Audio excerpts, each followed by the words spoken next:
7 minutos con Eti.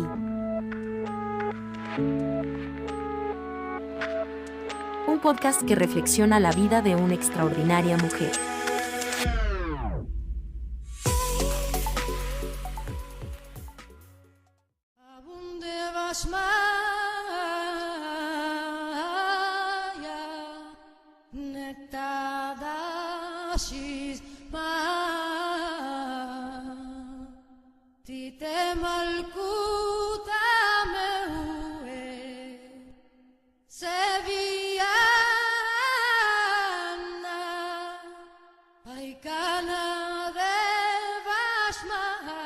Queridas amigas, queridos amigos,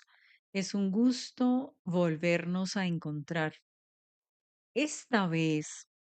quisiera proponerles una reflexión en torno a una pregunta que ya en otros contextos se ha hecho, se ha realizado, se ha formulado y tiene que ver con el Dios de Eti.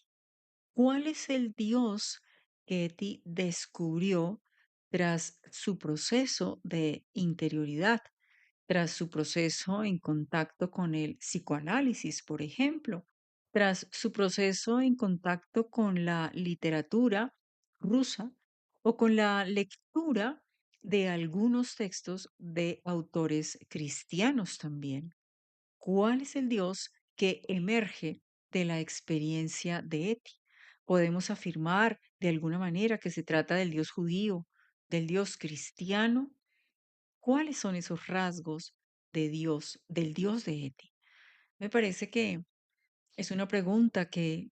si bien se ha formulado y que concretamente ahora recuerdo que fue un poco también la pregunta que en una tesis doctoral se hacía Alessandra Plesnoyano en Canadá, una tesis que fue escrita en francés, una tesis doctoral de hace unos cuantos años, pero que hoy vale la pena volverla a hacer en el contexto que vivimos actualmente y que concretamente por estos días celebra el mundo cristiano.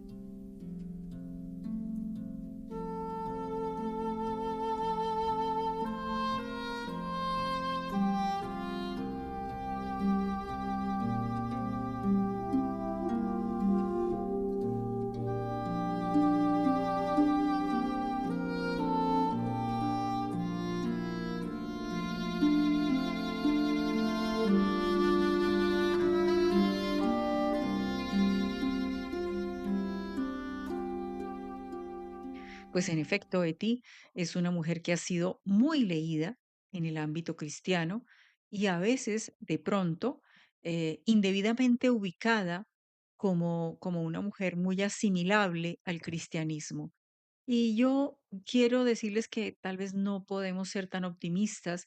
y que de repente, justamente por eso, porque a Eti no la podemos asimilar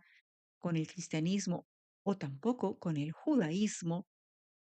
es que es interesante su itinerario y su camino de búsqueda de Dios y de su experiencia de Dios. Justamente eso es lo que lo hace atrayente.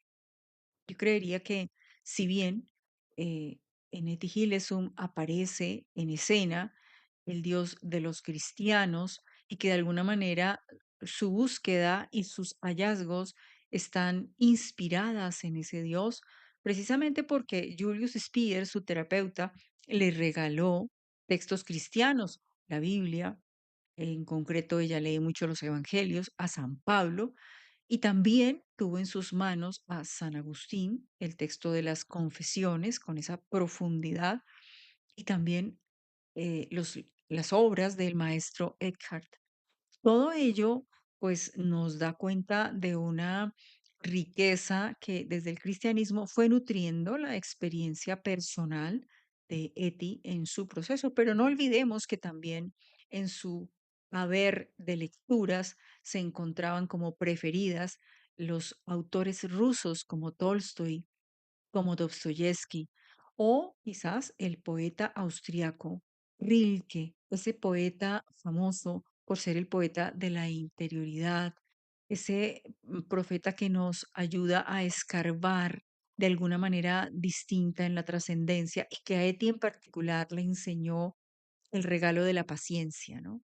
Ese Dios de Etty Hill es un Dios que no se puede reducir a una confesión en vista de todo esto anterior que hemos mencionado. Ciertamente, es un Dios muy personal, es un Dios muy singular, pero es un Dios que no lo podemos ubicar dentro de un dogma. Es un Dios más bien de carácter universal y quizás por ello inspira a Eti el amor universal del que ella habla. Es un Dios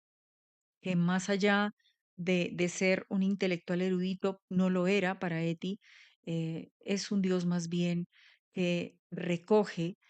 un poco las experiencias que ella vive para ponérselas en escena y para hacerle ver su vida no como algo lamentable, sino como algo profundamente amado, profundamente querido, en medio de las situaciones de sufrimiento, de dolor, de carencia o, por ejemplo, el caos de su propia familia, ¿no? Eti así va descubriendo el amor de la humanidad, ese amor que ella necesita brindar al final de sus días a todo el mundo, a sus hermanos judíos, con el propósito de justamente desenterrar a Dios de sus corazones. El Dios de Eti entonces se va a convertir en Dios muy, pero muy encarnado, un Dios, sí, cercano al Dios cristiano, pero no es el Dios cristiano, un Dios con el que ella va a mantener un diálogo que ella misma llama ininterrumpido. De hecho, las últimas páginas de sus cuadernos, de su diario, se van a constituir, como ella misma lo afirmará, en un diálogo ininterrumpido con Dios.